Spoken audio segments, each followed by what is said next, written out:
Salut à tous et bienvenue dans ce nouveau JT de l'été. Nous sommes le mardi 12 août et voici les titres de ce journal. On va combattre le mauvais temps avec des belles images, notamment celles du futur calendrier de la SPA qui sera bientôt en vente. On va aussi vous faire découvrir un nouveau sport en extérieur, le laserwood. Et on ne pouvait pas vous parler de sport sans aborder le BCM qui reprenait le chemin des parquets ce lundi. Présentation des joueurs et de la situation dans ce journal. Et dans quelques mois, les facteurs, les pompiers, les éboueurs viendront sonner à votre porte pour vendre les traditionnels calendriers. Vous pourrez également fondre avant cela devant la bouille d'un adorable petit chaton ou même d'un chien grâce au calendrier que la SPA de Saint-Georges va éditer. Ils en sont pour l'instant au stade de la photographie, comme l'a constaté Manuel de Pecker. Les animaux du refuge ont pu prendre l'air frais quelques heures lors d'une séance photo. Une séance photo pour un calendrier qui devrait être édité et vendu d'ici quelques semaines. Il sera proposé à la vente, oui, je pense à partir de mi-septembre. À mon avis, oui, mi-septembre, ça doit être fait. C'est tôt, c'est juste le temps nécessaire de devancer nos concurrents, comme la Poste. Tous les animaux présents au refuge sont passés devant l'objectif de Jean-Claude Boucherie, pour qui photographier des animaux n'est pas courant. Je trouve ça vraiment très intéressant parce qu'il y a de la mise en scène à faire. Et donc il faut attendre que l'animal est disposé. Là, on n'a pas toutes les manettes, hein, et donc il faut laisser faire l'animal, l'adapter à la situation. Et puis finalement, on arrive à faire des prises de vue qui sont d'une très bonne qualité et assez originales, quoi. Les animaux ont pu prendre la pause devant la porte aux boules ou encore dans le jardin de la Liberté. L'idée étant de réaliser des photos des animaux qui sont à la SPA en ce moment, en les intégrant dans les monuments historiques de Gravelines et dans les sites principaux de la ville, de façon à valoriser ces animaux d'une part et à valoriser aussi la ville de Gravelines. Près de 200 calendriers devraient être édités. Vous pourrez vous les procurer au sein du refuge dès la mi-septembre ou lors de la journée porte ouverte du 21 septembre. Et on part maintenant pour le parc Galamé où les sous-bois se sont transformés en véritable zone de guerre. Le public a pu s'essayer au laserwood. C'est une pratique alternative au laser game. C'est une simulation de guerre sans projectiles mais avec des capteurs en fait sur le joueur. La partie se déroule en extérieur, ce qui rend d'ailleurs le jeu encore plus intéressant. Aurélien Février s'en est rendu compte. Vous mettez les verts et notre équipe elle est où ? Tout le monde s'est donné rendez-vous près d'un bois de Lonne Plage. Deux équipes sont déjà en train de s'équiper avant de s'affronter. Donc là on va vous lancer en nouvelle mission. Les verts, vous allez venir avec moi, je vais vous lancer. Les rouges, vous allez pouvoir rentrer là-dedans. Ok. Alors là, vous pouvez aller là aussi, hein. Il y a des orties, oui, t'es en mode guerre. C'est comme ça. C'est bon? Les verts, vous venez avec moi. Donc en fait vous avez un fusil de ce type, on a des capteurs qu'on met autour de la tête, donc ça c'est ce qui va capter votre onde de fusil, c'est une onde de télécommande, donc c'est inoffensif, il n'y a pas de projectile, il n'y a pas de coup. C'est parti pour 15 minutes, objectif éliminer le plus d'adversaires pour gagner la partie. À l'extérieur, on fait la queue pour essayer le laserwood. La partie, elle, vient de s'achever. C'est les verts qui ont gagné. Pas le temps de savourer que deux autres équipes sont déjà prêtes à en découdre. On se serait cru vraiment en pleine guerre. Et, vraiment, comme il disait l'animateur, en fait, il y a des ronces, mais on les sent plus, quoi. On les sent plus, on oublie tout et on court, on va droit devant, on se croit vraiment, voilà, on est en pleine guerre, quoi. C'est de la folie. Donc pour une première fois, je pense que même on va réitérer d'ici un petit quart d'heure, hein, parce que ça met une bonne bouffée d'adrénaline. Et enfin, moi personnellement, j'adore ça. À l'initiative de la commune de Lonne Plage, le laserwood devrait revenir dès l'hiver prochain.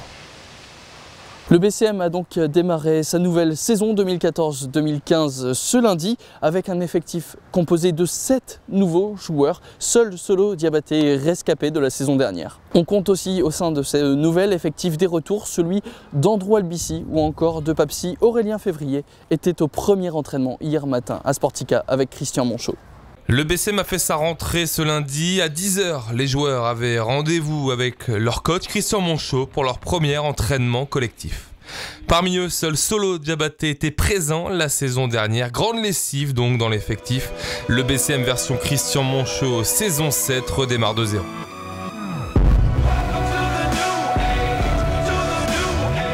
Il faut démarrer un nouveau cycle, donc si on veut sur plusieurs années, qu'on espère que des joueurs nous accompagnent sur plusieurs années, vaut mieux les prendre un peu plus jeunes. Comme Bocolo à l'époque, qui était venu, qui devait avoir 23 ans, il y a des joueurs comme ça qui sont venus nous rejoindre. Le coach maritime retrouve même des impressions de déjà-vu dans cette intersaison, des similitudes avec sa prise de fonction en 2008. Il y a 6 ans, quand j'étais venu seul, Tony Stanley était le joueur escapé de la saison précédente. Là, on a seulement Solo Diabaté, je parle des pros. Et puis, en faisant venir 8 nouveaux joueurs, on a quand même ramené l'un ou l'autre joueur qui me connaissent, ce qui a été le cas déjà il y a 6 ans avec Comeda et Edwards. Voilà, donc là, on a proposé à Papsi et à Andrew de revenir. On est très heureux d'ailleurs qu'ils soient revenus. Je pense que l'année qu'ils avaient passée ici leur est restée positivement en mémoire et on va démarrer un nouveau cycle avec eux. Ça va vraiment être les moteurs avec Solo de ce nouveau groupe. Sans Coupe d'Europe, le BCM a donc réussi à attirer, à rester attractif avec un faible pour le recrutement de joueurs français comme lors de la saison 2011-2012 et ses 27 victoires en 30 matchs en phase régulière. Je crois que les joueurs ont vu également qu'on a bien rebondi pendant la saison et qu'ils se souviennent surtout des saisons précédentes au cours desquelles on a été premier, on a gagné des titres. Les Maritimes sont pour le moment partis pour une phase de préparation et d'apprentissage des systèmes. Le premier match, lui, de préparation aura lieu le 23 août prochain face à Chalon-Reims, nouvelle formation de Pro A. Nous allons donc vous présenter un joueur dans chaque journal de cet effectif du BCM 2014-2015 et on commence donc par le seul rescapé de la saison dernière, Souleymane Diabaté. On commence cette présentation des joueurs du BCM pour la saison 2014-2015. On est avec Solo Diabaté. Solo, tu es le seul rescapé cette saison de l'effectif de l'an dernier. C'est bien ce que je constate depuis la semaine dernière qu'on a repris. Après, c'est une bonne chose. Et puis la plupart des joueurs qui étaient là, qui sont là, il y en a 2 qui étaient là déjà il y a 2 ans, je crois, Albici et Papsi. Donc on va dire rescapé, mais il y en a qui étaient là un peu avant moi. Donc voilà. Je ne suis pas le seul ancien, on va dire. On fait vraiment table rase de la saison dernière là, avec ce nouvel effectif? Apparemment, ouais. Parce que l'année dernière, la saison était très compliquée. Donc après, je pense qu'aussi il y a des joueurs qui ont voulu aller voir ailleurs, voilà, parce qu'ils n'ont pas été satisfaits de leur saison personnelle et puis collective aussi. Donc voilà, et aussi c'est aussi un moyen pour le club aussi de commencer à renouveler ou je sais pas, de ramener de nouveaux joueurs, peut-être pour commencer un nouveau cycle, je sais pas. Mais bon, après, voilà. Le coach te présentait avant la fin de la saison comme une recrue cette année. La façon dont ta saison s'est déroulée, c'était compliqué avec les blessures. Tu es revenu en forme. Toi aussi, tu avais cette envie de rester à Gravelines pour montrer le vrai Solo Diabaté cette saison? La saison dernière était très dure pour moi parce que c'est la première fois que je me blessais et aussi longtemps. Donc j'ai eu beaucoup de mal à revenir. Et sur les 4 derniers matchs, quand j'ai commencé à retrouver un peu le rythme, voilà, on a vu ce que ça pouvait donner. Maintenant, après, il faut continuer sur cette lancée cette saison. Là, je suis en train de soigner mon aponévrosite plantaire. Donc, une fois que je serai à 100%, ce sera une saison différente. Là, l'effectif qui a été construit, ça te plaît? C'est quelque chose de solide là, qui est en train de se mettre en place? Ouais, c'est solide, c'est très athlétique, ça va bien défendre, ça va bien courir. Donc, moi, c'est un style de jeu qui me convient. Donc après maintenant, il faut qu'on arrive à trouver la bonne alchimie sur le terrain. C'est ça le plus important. Merci Solo, on te souhaite une bonne saison et nous on se retrouve dès le prochain journal pour un nouveau joueur à présenter. Le prochain portrait, ce sera donc dans le journal de jeudi avec Graham Brown, le nouveau pivot américain. Et avant de se quitter, donc, je vous propose un petit best-of du karaoké qui avait lieu, c'était samedi soir autour des fortifications de Gravelines.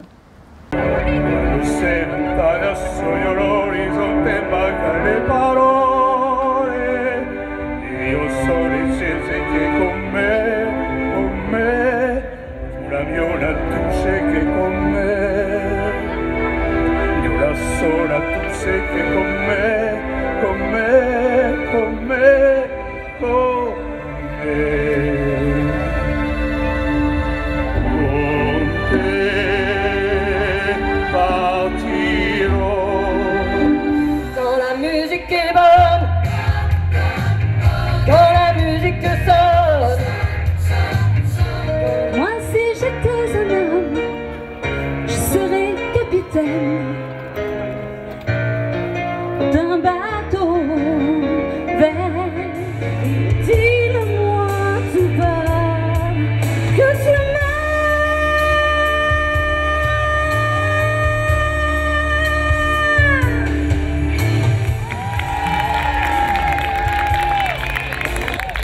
Voilà, c'est la fin de ce journal. Merci à tous de l'avoir suivi. Merci à Aurélien Février et Emmanuel Depecker. Prochain rendez-vous, c'est jeudi. Très bonne soirée à tous. Salut.